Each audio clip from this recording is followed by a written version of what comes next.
Welcome to the StockScores.com Stock School. This presentation entitled Managing Risk When Trading Risky Stocks. Quick reminder to join us at the Cambridge College at the Vancouver Resource Investment Conference on January 22nd and 23rd. I will be there doing a presentation each day at 11 o'clock. To register for your free attendance, go to cambridgehouse.com. All right, let's get into the presentation. I want everyone to recognize that people are risky, stocks are not. Controlling risk is the job of the investor. The stock market is going to do what it's going to do. It's important that we identify the price where the market will prove your decision wrong. We can never expect to be right on every trade. There are going to be losses among our winners. And it's important, therefore, to know our risk tolerance and size our positions based on our risk and our tolerance for risk. Let me show you what I mean first with what many would consider to be a relatively low-risk stock. This is the Royal Bank of Canada. Now, the green line is an entry price based on a particular chart pattern that I like to use. The red line is where I would put support. Now, that line of support is also our stop-loss point. Notice that the stock scores indicators in the bottom right-hand corner spike up on this day. That is because the stock was breaking from a rising bottom, and that is a decent signal that this stock wants to go higher. However, I know also that this stock may not go higher, and I may have to take a loss. If the stock falls to $48, that is where I will take my loss. Given that, I'm entering this trade at $51 with a stop loss at $48. That leaves me with $3 a share in risk. Now, if we had a risk tolerance of $300, we would buy 100 shares. Since we have $3 per share in risk, $300 divided by $3 in risk is 100 shares for a total position of $5,100.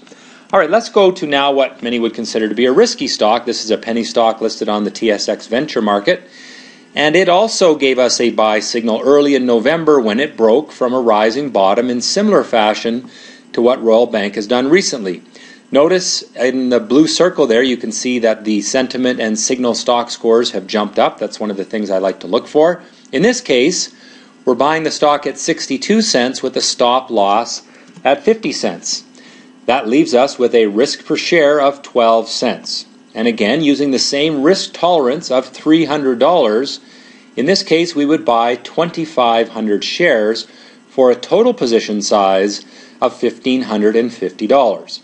Because the stock is more volatile, we buy less of it. But essentially it makes the risk of this penny stock the same as the risk of buying Royal Bank. We're just buying more in dollar terms of Royal Bank than we are buying of this penny stock. Now, ultimately, this stock, as I do this presentation, is at 92 cents a share. That means it has more than doubled its risk amount, making this stock a winner that pays for more than two losers. Well, that has been my quick presentation on managing risk. Reminder to join us at the Vancouver Resource Investment Conference, January 22nd and 23rd. I invite you to attend the Vancouver Resource Investment Conference, January 22nd and 23rd at the Vancouver Convention Centre West. To register for free, go to cambridgehouse.com and click on the Register Online Now button and then follow the steps to complete your registration. If you would like to receive my free weekly stock market newsletter, go to StockScores.com, click on the Products menu, select Newsletters, and click on the free Sign Up Here button to complete your registration. We'll send you that email newsletter free each week. I look forward to seeing you at the Cambridge College in the Vancouver Resource Investment Conference, January 22nd and 23rd.